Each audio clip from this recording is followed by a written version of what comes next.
Даруй мне рано услышать милость Твою, ибо я на Тебя уповаю. Укажи мне, Господи, путь, по которому мне идти, ибо к Тебе возношу я душу мою.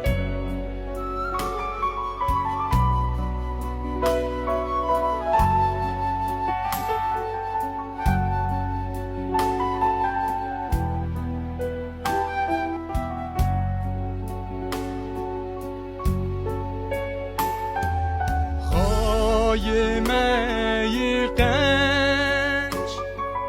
بکن یارمه بکره خاده خواهی سامسی بسفدم بن رو رنگ من هزنی دست مرن دامه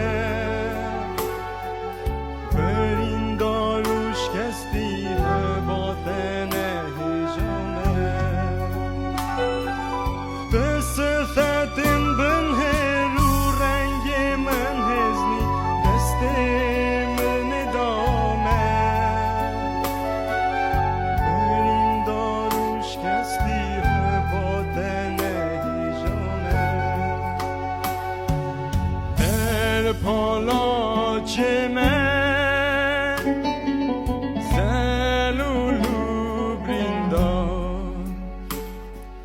جوی من دومان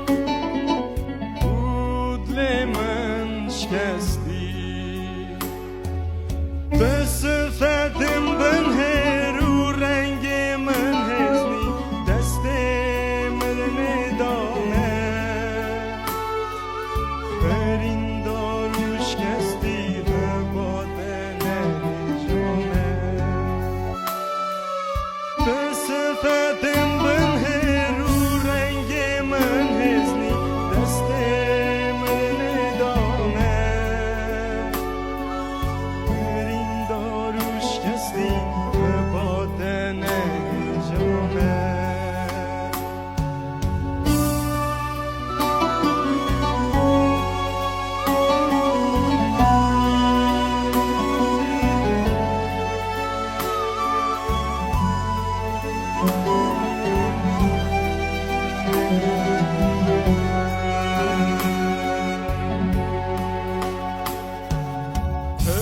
جار نایم خاره اجی به حالم وکی دیسانه من خلاص نکی تسفتم بن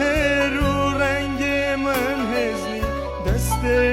من دامه برین داروش کستی باطن هجامه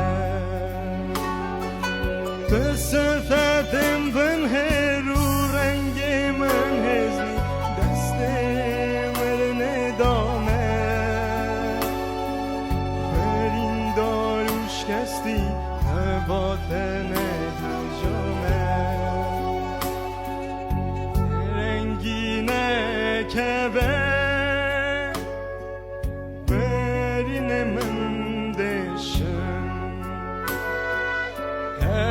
اگر اغلبی